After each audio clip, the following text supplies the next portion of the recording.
Isopolia, c'est le rêve d'un monde qui rêve d'un monde sans transgresseur, pas fleur bleue ni complètement naïf, mais d'un monde où ça qui serait normal, où n'est pas attaqué, où n'est pas volé, où n'est pas violé, où n'est pas blessé, où n'est pas tout ça, tu vois, et qu'on puisse vivre de manière à peu près épanouie.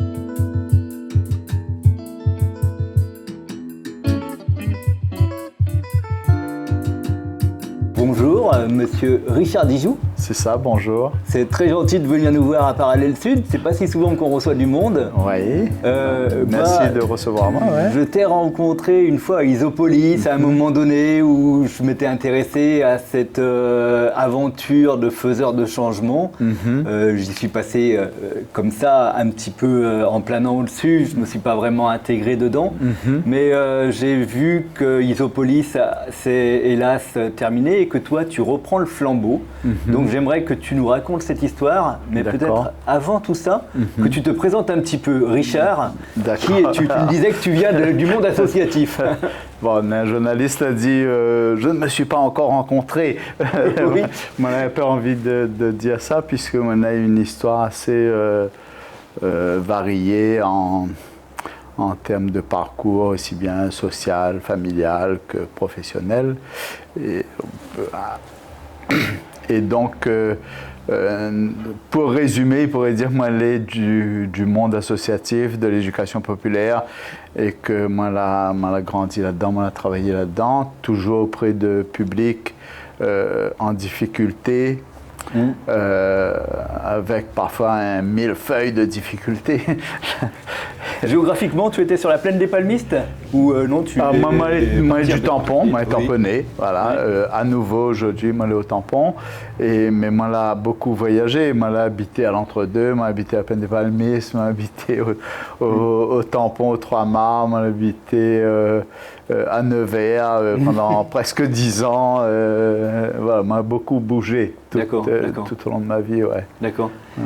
Mais ton credo, c'était d'aider, quoi. On est dans l'économie sociale et solidaire, la solidarité est importante. Oui. C'est presque une mission, une vocation. Ça relève de ça. D'accord. D'aider, ça, lutter contre les injustices, essayer de lever ça, faire que les gens les mieux, ça s'adosse. Ouais. Plutôt dans le monde associatif, même si tu me disais que tu as eu une expérience politique à un moment donné avec Vanessa Miranville. Oui. Tu peux m'en parler un petit peu? C'était quoi ce moment-là? C'était un moment où moi l'a vu une femme, une jeune femme de critères, ne pas avoir peur de dire ce qu'elle y pense, ni de tenter de faire des choses. Et donc, moi, j'ai trouvé face à des comment on dit, des bêtes politiciennes, comme Didier Robert ou Huguette Bello. Et elle avait du cran, de la conviction, elle y croyait dans ce qu'elle y faisait. J'espère qu'elle y croit toujours dans ce qu'elle y fait. Et moi, j'ai trouvé ça assez remarquable.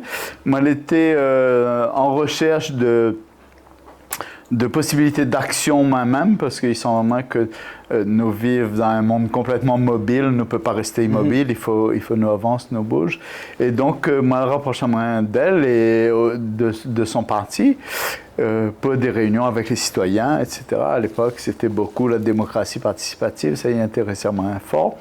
Et il se trouve qu'elle avait besoin d'un directeur cabinet. Et donc, quand l'opportunité est passée, moi, l'a pris tout naturellement. Voilà, en gros, mon histoire à la mairie de la Possession. Donc, voilà. Politiquement, tu te situais quelque part à gauche, à droite, au-dessus, plutôt au-dessus. D'accord. Après, il ne veut rien dire au-dessus. En fait, moi, je suis complètement dedans, impliqué. Moi, n'a pas de bord politique, parce que moi, toujours méfié de la politique, des partis, des élections, etc. c'est un monde où le mensonge, c'est un outil qui s'impose, Oui, oui. évident. Et moi, mon horreur de ça, de la tromperie, de la manipulation, mon horreur de ça. Donc, il ne peut pas entendre en main avec un parti politique. Bon. Mais connaît que personne n'est parfait, que tout le monde en a droit à ses contradictions, mais trop, c'est trop. Je veux dire, nous passe pour le 6e, voire le 5e département le plus corrompu de France. Bon, c'est quelque chose que... Oui, il y a une part de révolte en toi quand même. Ah, mais ressent aucune fierté à dire ça. Le plus alcoolique, le plus illettré, le plus chômeur, le plus RSA, le plus voleur, veut dire, oh, arrête quoi. Donc tu as envie de changer ce monde, ah oui. Pas forcément par les chemins politiques. D'ailleurs, ton expérience avec Vanessa Miranville, pour la situer dans le temps, c'était en quelle année? C'était fin 2017 jusqu'en janvier 2019. D'accord. Voilà. Ça a duré 14 mois. Ouais. Ce qui est pas mal. Ouais, ce qui est pas mal. On a d'autres qui duraient beaucoup moins de ça. Oui. Et donc c'est peut-être après 2018-2019, on est dans la période des Gilets jaunes, tiens. Ben, le 17 novembre 2018, c'est mon anniversaire et moi, j'allais en arrêt, moi, en sortie de la mairie, en fait, de la possession. Et c'est les Gilets jaunes et moi, organisé mon anniversaire, je ne peux pas faire parce que le rond-point est bloqué. Oui. Donc, alors, du coup, il me dit, bon, tant qu'à faire, autant aller au rond-point des Allées, celui du tampon. Et moi, j'ai acheté la première bâche que l'a couvert le rond-point du tampon. Et jusqu'à aujourd'hui, moi, elle est en contact. Là, nous travaillons sur un projet pour les allées. Oui. Moi, elle est toujours actif. Quand tu rentres dans le mouvement, donc ce jour de novembre, ton anniversaire, tu te retrouves au rond-point. Qu'est-ce que tu as dans le cœur? Quel est le message que tu voulais porter à ce moment-là? C'est que le temps est venu. Le temps est venu, il faut y aller. Il faut profiter de cet enthousiasme général-là, de dire trop c'est trop, on peut faire les choses autrement, on peut envisager la vie autrement. Et Nana, là, un embrasement, une poussée de fièvre. Oui. et il trouve ça formidable. Il me dit, ouais, allons-y, il faut en être, et il faut profiter là. Quoi. Tu y es resté longtemps? Dans le mouvement des Gilets jaunes, en général sur la Réunion, tu étais allé au port peut-être quand il y avait eu ce qui me semblait être le plus gros rassemblement des Gilets jaunes. Il y avait peut-être 3000 personnes devant le port un jour et puis après. Port, à l'accueil de Girardin, tout ça, moi, elle était là. Mais crois bien qu'aujourd'hui, moi, c'est la seule voiture à La Réunion où ça neige et le jeune sur tableau de bord dans le coin. Paix, amour, justice, avec les 3 mots d'ordre. Oui, oui. Et oui, ben moi rien n'a été fait. Hein. M'a dit ça un camarade de Zorel, il a dit, ouais, ça a gagné 17 millions. Il me dit, que dalle, 17 millions, c'est quoi 17 millions? C'est une goutte d'eau, un grain de sable sur la plage. Sur quelle conclusion aujourd'hui? 17 millions, c'était une goutte d'eau, ça on est d'accord. Ouais. Qu'est-ce que ça a changé, ce moment-là? Mais je crois que l'a surtout apporté l'idée qu'un autre monde est possible. Mais je crois que c'est le message général, une prise de conscience. Maintenant, quand on a une manif, quand on a une grève, quand on a un mouvement social populaire, n'a plus les mêmes retours de la population qu'avant les Gilets jaunes. Aujourd'hui, on a une sorte de dire, ouais, moi pas dedans, mais on a raison. Oui, moi, mais allez-y, allez-y, allez-y. Alors qu'avant, c'était le dénigrement général. Ouais, c'est sauvage, c'est ceci, c'est cela. Bon. Tu penses que la population générale soutient davantage les mouvements de protestation? Ouais. Au moins dans la pensée. Elle est importante parce que c'est là que tout y joue. C'est dans la pensée. Après, quand il arrive le passage à l'acte, il est sûrement plus compliqué. Il reste toujours très, très compliqué. Mais on a vu de monde sur la route à marcher, à dire, à stipuler que... C'est vrai qu'on soutient après. Il y a sans doute un peu de fatalisme après, de voir le peu qu'on obtient. Oui. Après un mouvement. Oui. Pour les grèves, pour la retraite, ça a été un peu la même chose. Les gens ont manifesté pour voir la loi se faire, quoi. Hein. Pour le Covid, pour les agents hospitaliers, en fait, tout le personnel des hôpitaux, pour la poste, pour EDF, pour tout. Vive la CGT! Donc, à ce moment-là, tu me coupes si je me trompe, on est dans un mouvement de changer la société. Il y a eu une répression quand même assez forte sur les Gilets jaunes. Le mouvement s'est éteint, à part aux Azalées où ça continue encore.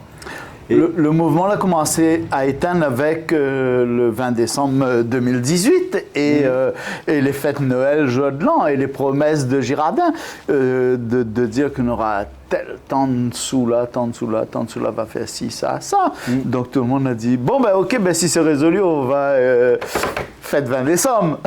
Nous allons manger chi, nous va replonger à nous dans notre quotidien festif de fin d'année que nous avons besoin, que les importants, que les constitutifs de nous-mêmes. Donc c'est... voilà, mais je crois que les 2 semaines que l'a eu de blocus total n'auraient pas pu aller au-delà. Les gens eux-mêmes n'auraient lâché. Du coup, là, on a plein de raisons qui ont fait que les gens D'accord. Et ce qui m'intéresse, c'est cet après-mouvement. Ouais. Toi, c'est à ce moment-là que tu rejoins l'équipe de Isopolis.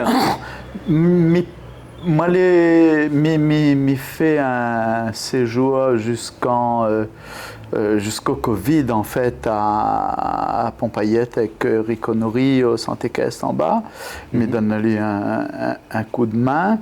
Et à la sortie du Covid, ben mon loto est mort, moi pas de boulot, moi pas de case, mais vivre chez le monde. Ouais. Et en un mois, tout y change. Mais parle à Cyreste, voir s'il peut ramasser mon loto, envoyer à la casse. Oui. Et mettons, j'ai un ancien collègue qui dit moi qui recrute à la D2R. Me contacte la directrice qui dit moi ça n'a pas gagné payot. Il me dit si vous avez gagné une monnaie d'autre. Il dit on n'a pas assez. Il me dit si c'est moi, il juge que les bons les suffisants. AD2R, rappelle-moi, c'est Association pour le développement des Hauts de la Réunion. D'accord. Non, AD2R Réunion, Rural de la Réunion. D'accord. Association pour le développement rural de la Réunion. Donc c'est une émanation de l'APR, Association pour la promotion rurale, que les DCD. Oui, il y a le commissariat d'aménagement des Hauts, et là on retrouve le travailleur social, à fond dans le développement, l'accompagnant, etc. Donc, il fait ça pendant 1 an, mais depuis Créa, on est en contact avec Jaïla de Vacarne, en fait, sur les réseaux sociaux, sur le Facebook du Créa, etc. Et, le Créa, c'est quoi ? Le parti de Vanessa Miranville à l'époque, citoyen de la Réunion en action. Et Jaïla, il réagit à mes réactions, à mes posts, etc. Chaque midi, il intéresse à elle il trouve qu'elle est relativement en phase. Et puis, elle y contacte à moi. Et à ce moment-là, nous commençons à échanger notre duel. Bien avant d'entrer à Isopolis, nous avions des discussions sur l'éthique, sur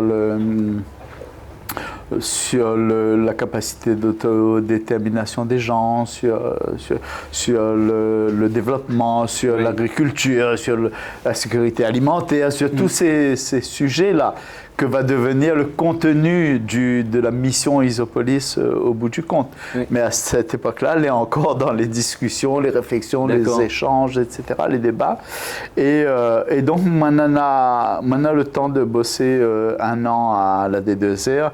Et après, Jaïla contacte moi et dit « Est-ce que vous venir bosser à Isopolis avec moi voilà, sur ce que nous va appeler un pétale, le pétale des personnes exposées à l'adversité, puisque l'essentiel de mon parcours est dans ce champ-là. Donc, donc, comme il restait 6 mois de contrat à la D2R et qu'elle allait proposer un contrat de 20 mois, il me dit Banco, il vient.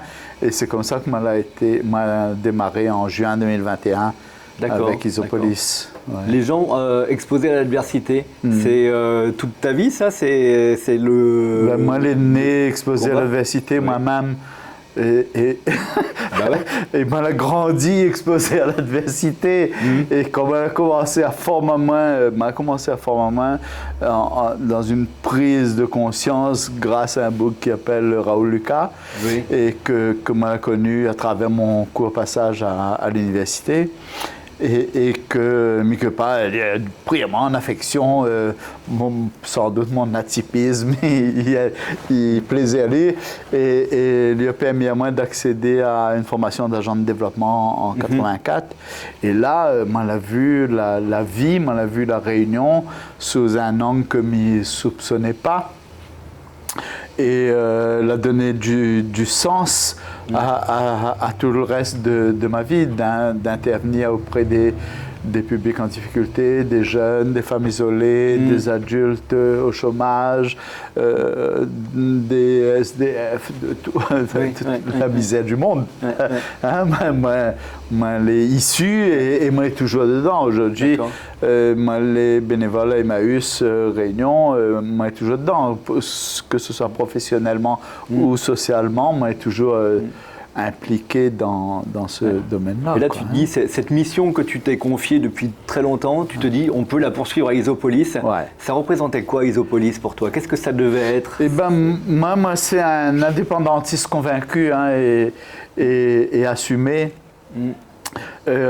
Et donc, ça allait dans mes discussions personnelles avec Jaïla, et elle dit, oui, mais il faut que, avant d'accéder à une autonomie ou à une indépendance, il faut que les électeurs, hors des élections, le peuple, il est capable d'autodétermination. Et l'autodétermination, il implique une capacité à analyser une situation, à réfléchir, à en tirer les conséquences et à un moment donné, à prendre des décisions dans un sens ou dans un autre. Or, nous connaissons bien que ce n'est pas le cas, sans doute, dans le monde entier, ce n'est pas le cas. Et à La Réunion, ce n'est pas le cas, en tout cas, pour ce qui occupe à nous. Et l'idée d'Isopolis, c'était d'amener la connaissance scientifique au plus près des acteurs du terrain. Et c'est toujours ça. Cette idée-là l'a plu à moi, de dire que nous avons besoin de pédagogie, nous avons besoin de former, nous avons besoin de former les gens pour que les gens, à un moment donné, ils puissent prendre des décisions de manière éclairée pour ce qui concerne notre vie, mais pas seulement notre vie, notre entourage, notre famille, notre quartier, notre ville, notre... J'ai eu le sentiment qu'au début, vous avez fait un diagnostic à Isopolis de l'état de la Réunion. C'est-à-dire que nous sommes partis sur l'idée de dire que nous sommes partis à l'étude du concept de résilience et du bonheur. Oui, il ne faut pas oublier que c'est quand même on cherche le bonheur dans cette histoire. La question c'est, est-ce que le bonheur peut devenir la finalité des politiques publiques?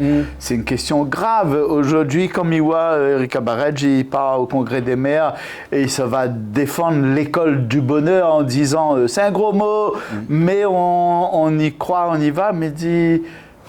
nous l'a laissé des traces quand même. Tu vois, nous l'a semé des graines. Les mêmes graines semées en 2018 au niveau des Gilets jaunes, c'est des graines semées.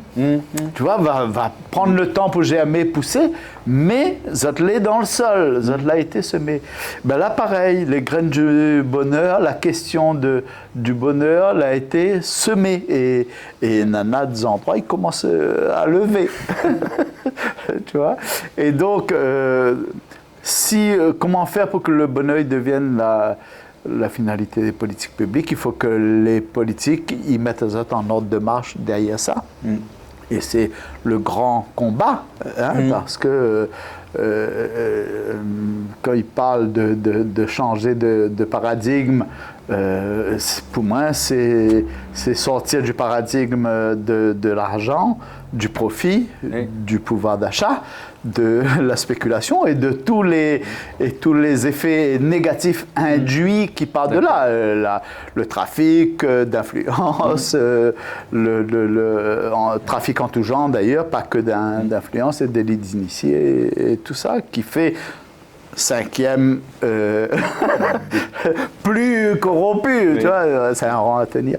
Mais ce discours-là, on l'entendait dans la rue, et là on l'a entendu dans des cercles officiels en quelque sorte, parce que Isopolis, ça a été soutenu, j'imagine, par un ministère, par la région, par l'IRD, c'est ça? Il y avait énormément d'officiels qui étaient intéressés par cette idée et la soutenaient. Oui, le CNFPT, que n'est pas négligeable, puisque nous avons dans Isopolis des fonctionnaires, et le temps que j'ai passé à Isopolis était considéré comme temps de formation validé par le CNFPT, et donc elle était très contrôlée, il fallait avoir un code pour pouvoir être présent, etc. C'était marrant d'ailleurs, pour moi. Vous pouvez provoquer certaines jalousies, parce que quand j'y allais, je me disais, moi je pense sur mon temps, eux ils sont sur leur travail, mais bon, ça c'est vraiment un détail, mais... Oui, mais c'était la preuve que nous avons réussi à mobiliser le CNFPT, l'intérêt du CNFPT, pour les propres agents de la fonction publique territoriale locale. Donc c'était une reconnaissance, une drôle de reconnaissance. Une reconnaissance aussi, le premier politique que l'a dit... Banco, allons-y, c'est Didier Robert, et moi presque envie de dire malheureusement. Oui, parce que moi je pensais que l'aventure d'Isopolis allait se poursuivre, et alors elle s'est arrêtée au moins au niveau des financements régionaux. Oui.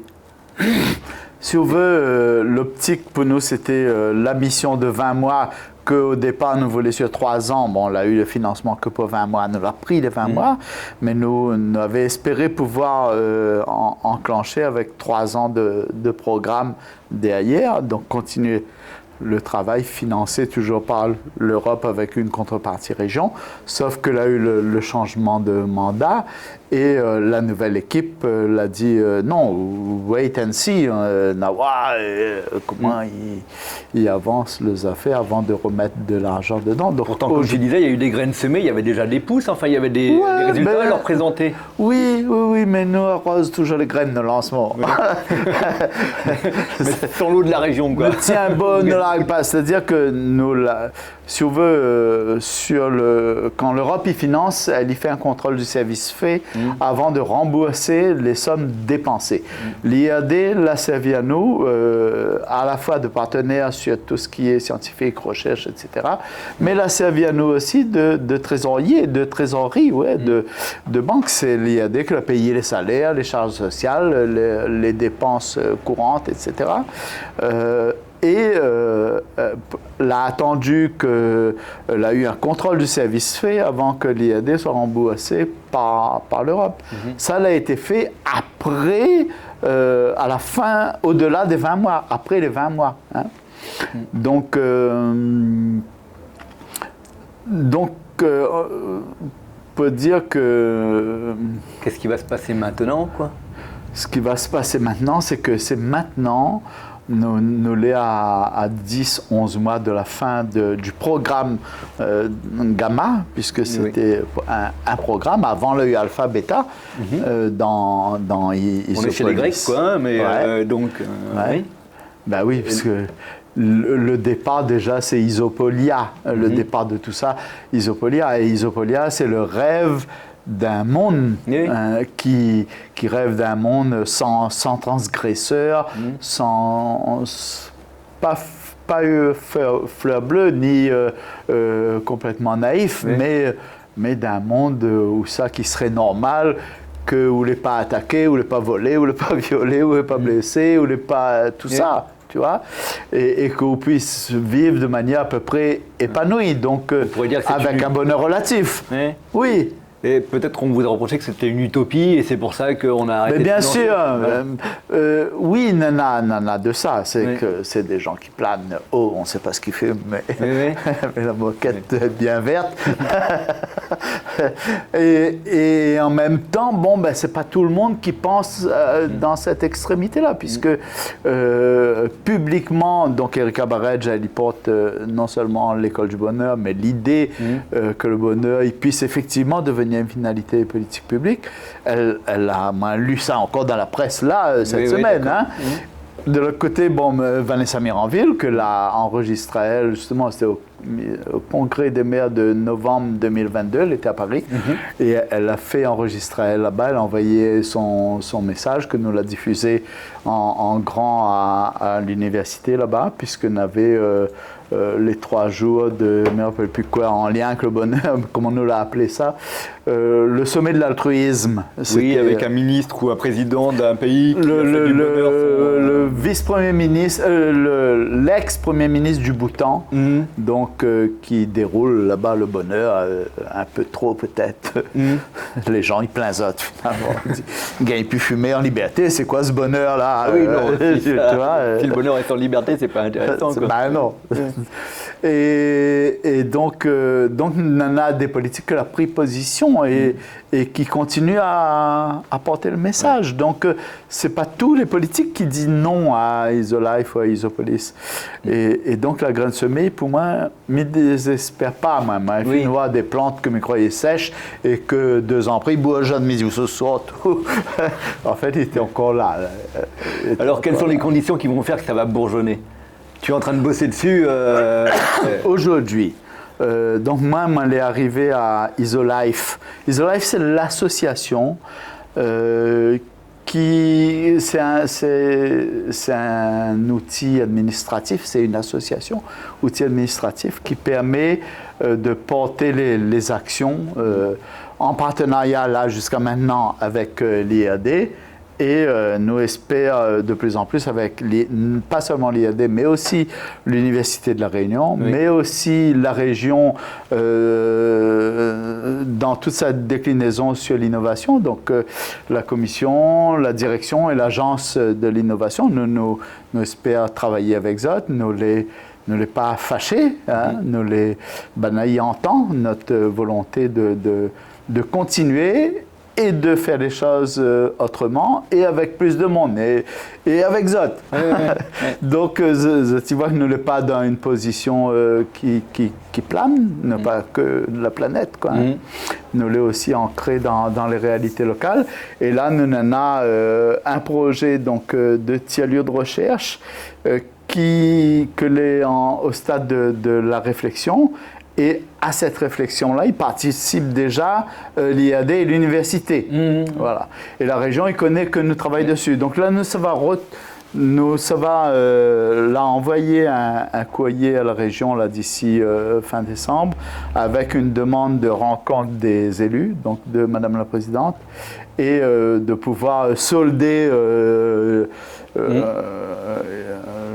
le passif Isopolis et présenter notre volonté de travailler. Donc dans les jours qui viennent, quoi, dans le mois qui vient, normalement vous saurez, et a priori la région est plutôt attentive si elle va vous suivre à nouveau. Oui. Je crois que si bien la présidente que plus directement Maya Césari que les chargés de l'innovation à la région, ils prêtent à nous une oreille attentive et elle y connaît que nous l'avons au moins su démontrer une chose, c'est que nous les persévérants, nous croient dans ce que nous fait, malgré si nos moyens disparaissent, nous continuons à faire quand même, tu vois, et que nous sommes des gens sérieux.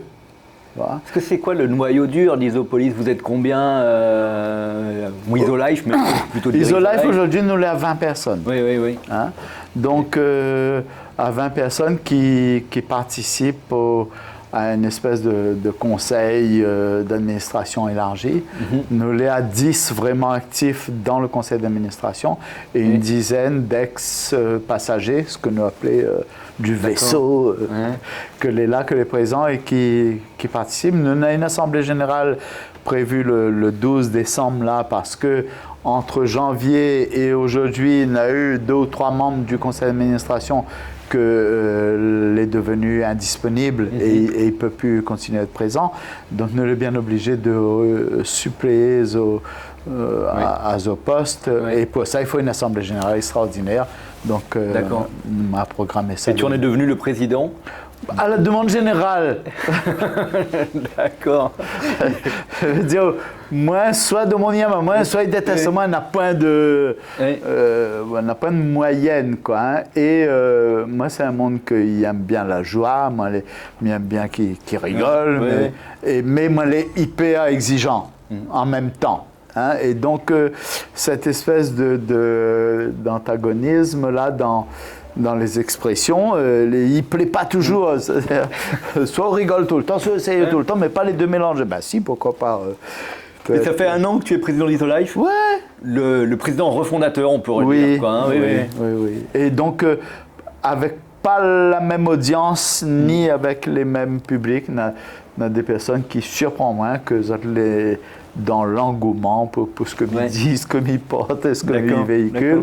Et on a d'autres, c'est ce bouc-là, ça va de 2 doigts, voilà. Dans ton rapport moral de président, que tu veux faire à l'Assemblée Générale, tu vas nous dire quoi? Qu'est-ce qu'il faut changer? Où est-ce qu'on va agir? Voir quel est le lieu qu'on va investir? Pas encore le lieu, mais ce qu'il faut, il faut ce que sera la réunion demain, il est dans nos mains aujourd'hui. Et il faut que... Et pour que les biens, si nous l'envie que les biens, il faut être présent. Mon principal message, c'est être ça. Il ne suffit pas de dire, il faut faire, et pour faire, il faut être présent. Dans tous les mouvements, les associations qu'on a pu voir passer, vivre, mourir et rebondir, etc., c'est l'engagement individuel qui fait que les choses y avancent, y perdurent, y pérennisent. Et sans ça, nous les morts. Donc, il ne faut pas... Toltec a dit il ne faut pas en faire une affaire personnelle. Oui. Donc il ne faut pas dire Isolife, Richard Dijoux, il ne vient pas. Il faut dire Isolife, outil pour la réunion, elle est là. Il ne faut pas s'attacher aux personnes, s'attacher au projet.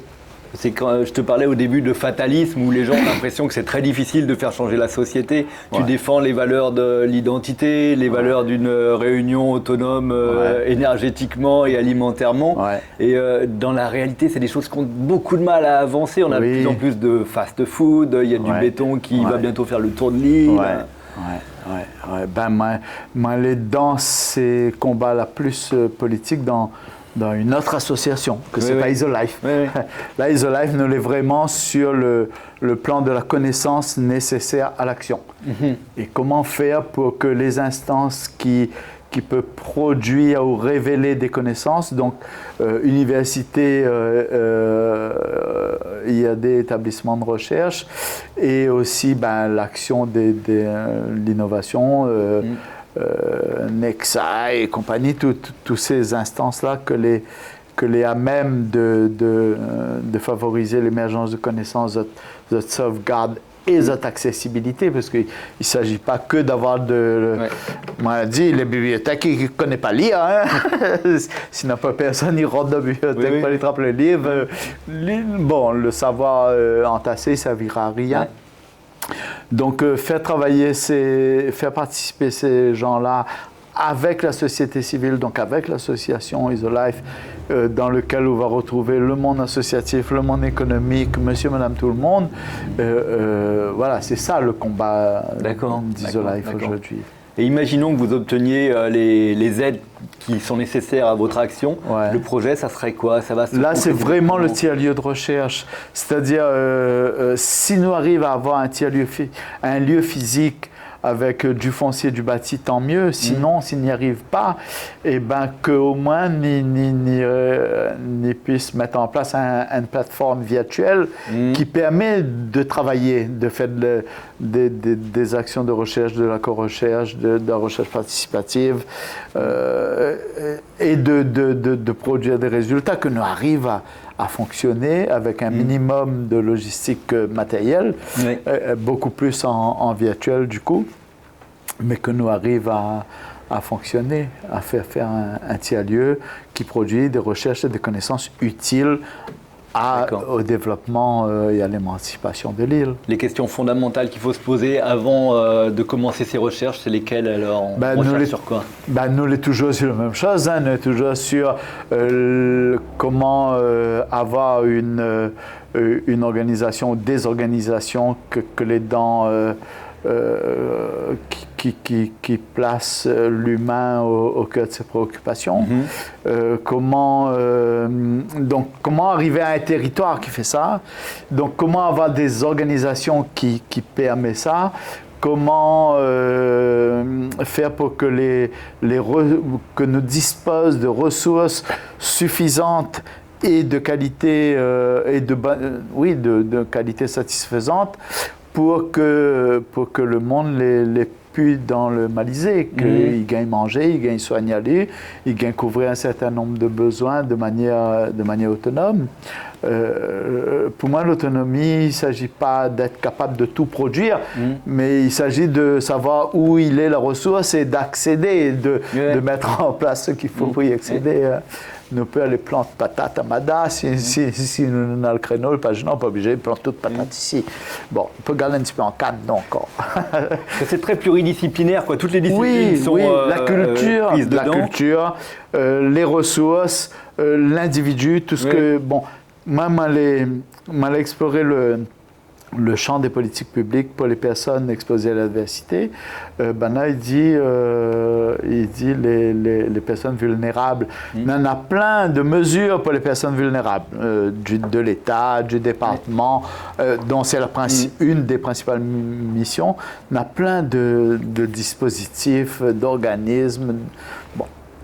Mais on peut même dire qu'il y a deux conseils. Il y a le Césaire, économie sociale, environnement. Il y a le CCE pour l'éducation, la culture. Ce sont deux instances que vous remplacez presque. Enfin, si vous existez, c'est peut-être parce qu'elles ne sont pas arrivées au bout de leur mission. Parce que le besoin n'est pas couvert.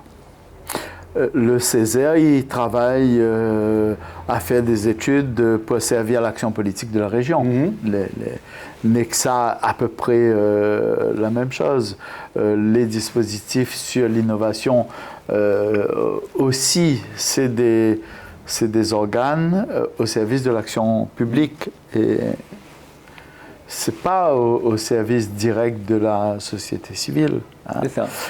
Donc nous, si on a une place, c'est parce que l'ensemble des besoins n'est pas couvert. Si on prend une personne qui a un accident de la vie aujourd'hui et qui retrouve lieu à la rue, lui n'a ni 115, ni département, ni CCAS pour tirer de la mouise, alors que ses autres missions. Et donc, ça y reste. Mais les terrible, ça, que l'assistante sociale du Conseil général y appelle le rond-point des Azalées pour dire là, nous avons une personne en détresse, ne peut rien faire pour lui. Est-ce qu'il peut recevoir lui sur le rond-point? Il veut dire, c'est ça, la réalité sociale de la Réunion. Et donc, il veut dire, oui, le besoin n'est pas couvert et il en a de la place pour notre action. Vous aurez besoin de financement, vous aurez besoin de mains, de cerveau, de cœur pour vous aider. Quel message tu leur fais passer pour les faire venir, les gens, dans cette aventure qui s'appellera Isolife à nouveau ou... Qui s'appellera Tiers-lieu de la Rochette-L'air de la... Il faut encore qu'on trouve le nom. Bien sûr, puisque nous l'est dans la co-construction, nous là, nos partenaires, du coup, ne peut pas, depuis longtemps, on connaît qu'il ne peut pas faire les choses tout seul. Et donc, nous l'est dans la co-construction et ça va être co-construit. D'accord, et donc ma question, c'est faire venir les gens. Quel est le message pour les faire venir? Écoute, moi, on a un problème particulier avec ça. Tu vois, aujourd'hui, mais j'ai une association qui réunit une fois par mois, toujours le même jour, c'est-à-dire le dernier samedi du mois. Et moi, j'ai pris cette décision-là parce qu'elle est impossible, un doodle. Mais elle est fou, ça, de faire croiser les emplois du temps de 3 personnes. Tandis qu'il n'y a pas une date. Celui qui est là, celui qui n'est pas là, n'est pas là. Et c'est le principe de la sociocratie. Si vous voulez engager, si vous voulez faire quelque chose pour le pays, si vous voulez faire quelque chose pour le monde de la Réunion, regarde au d'une glace et allez, mon gars. Et attends pas que moi, mis ça quoi des Yahoo, à chaque instant, là, il arrive à une semaine du dernier samedi du mois. Si maintenant on a 15 personnes, il faut me prendre mon téléphone, m'y appelle les 15. Non, allons décider de quoi nous fait de notre vie, de notre engagement. Est-ce que nous engageons? Moi, pas besoin d'une personne tiède. Tu vois? Et le monde que les chauds, moi, pas besoin de dire rien. Lui connaît les affaires, là, il faut y aller. Tu vois? C'est peut-être ça qui fait que on a moins de monde, mais on a du monde de qualité et qui dure. Donc, presque, on a envie de rien dire ça. Mais oui, hein? Trouve la source, remonte à la source. L'équipe existe déjà. Ouais. Voilà. Ouais. Et il peut grandir et nous est ouvert à accueillir toute bonne. Pour vous trouver, on fait comment? Eh bien, nos téléphones sont toujours actifs. Le site internet d'Isopolis.ro, il fonctionne toujours. La page Facebook d'Isopolis, il fonctionne toujours. De Rhizome, il fonctionne toujours. Nous, on a toujours une liste de 250 noms avec l'autorisation de ces personnes. Mais ils pensent à RGPD. Hein? Oui, et puis s'ils ne veulent pas, ils se désinscrivent. Voilà, c'est tout. Ben oui, on a nos mails. D'accord.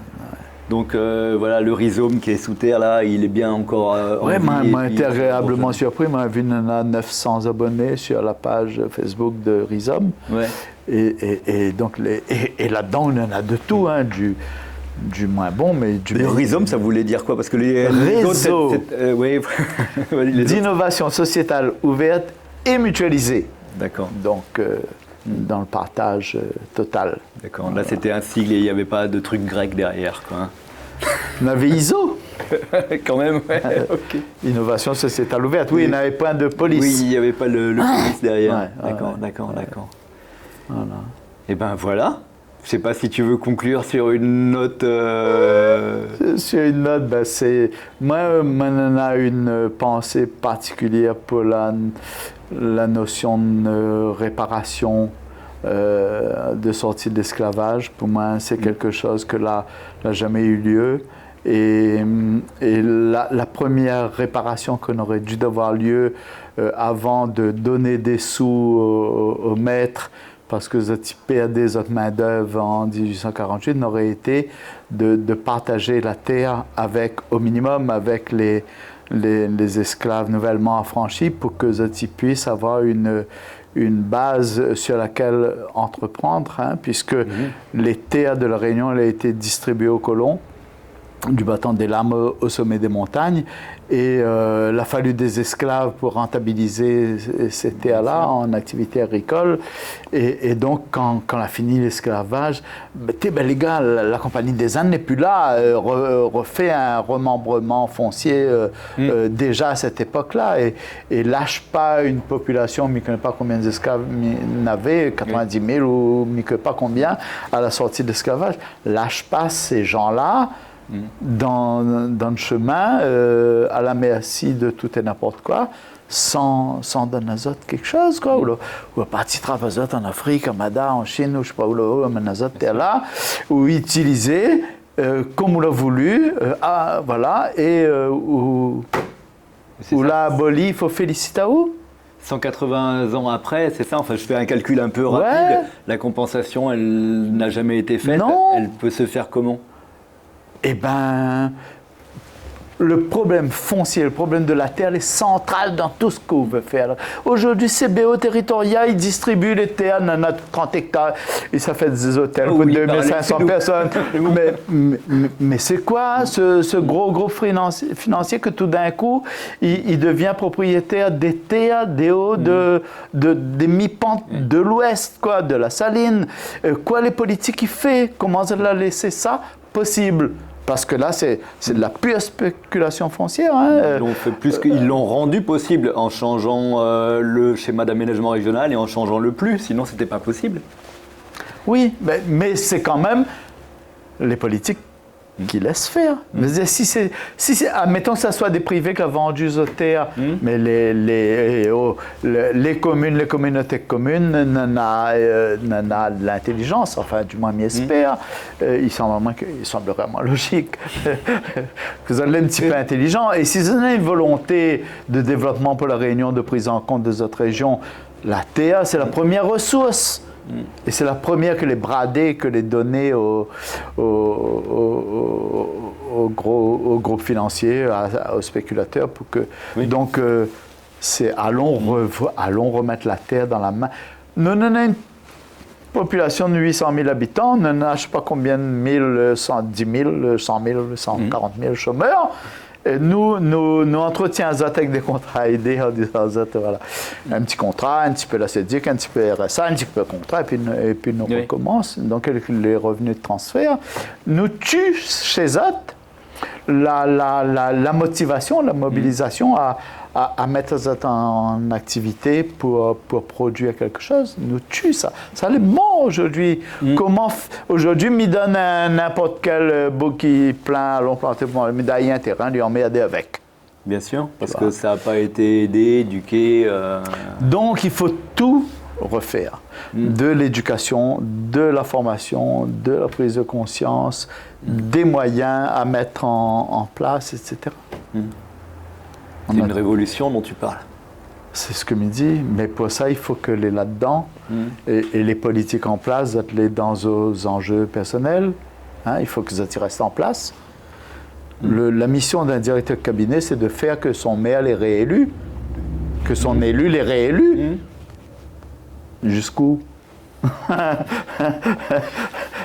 Voilà. L'élu, il veut rester élu, c'est son premier truc. Après, le développement, etc., ben, si accessoirement il gagne fait, il fait. S'il ne gagne pas, s'il est gênant, ben, il passe par-dessus. C'est un discours déstabilisant, c'est pas évident ensuite d'avoir l'aide des élus, puisque tu viens d'identifier où était le problème. Bien sûr. Mais moi, pas perdre des autres en face, moi. Et on va voir que nous avons plein, il sera d'accord avec moi. Bien sûr. Tu vois? Vous êtes d'accord avec ça? Il dit oui, tu as raison. Oui, parce qu'une fois élus, ils se rendent compte que le pouvoir, ils ne l'ont pas aussi massivement qu'ils pouvaient l'imaginer.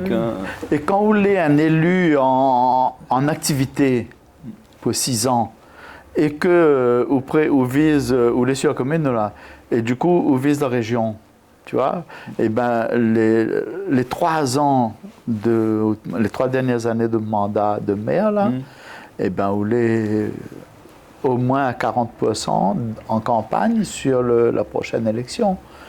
Ce temps-là, n'a pas personne, il remplace à ODIR pour toute commune, tu vois. Donc on a une déperdition d'efficacité, d'efficience de l'action de l'élu sur son propre territoire, parce que lui occupait autre chose. Il changeait d'échelle. À récupérer son pouvoir, et un pouvoir qui est pas immense, parce que de toute façon, la société évolue comme elle évolue aujourd'hui, quoi. Avec des gros propriétaires terriens qui ont obtenu leur richesse d'une histoire pas fameuse, et qui sont devenus capitalistes. Je pense que dans ces BO-Territoria, les capitaux réunionnais ne sont plus majoritaires. Ah non, il vient de l'extérieur. De Belgique. Je prends... Tereos, il vient de dehors. Ayotte, il vient de dehors. Et ça que l'était à l'intérieur n'était pas mieux. Châteauvieux, Groupe Bourbon et compagnie. C'est ça, au fil de l'histoire, quand même, les Réunionnais se font un petit peu déposséder de leur... en haut comme en bas. Voilà. En haut comme en bas, sur la plage comme dans les hauts, par les jeunes, par les vieux. Donc tu vas continuer à lutter contre ça avec le sourire? À lutter pour autre chose, mais lutte pas contre ça.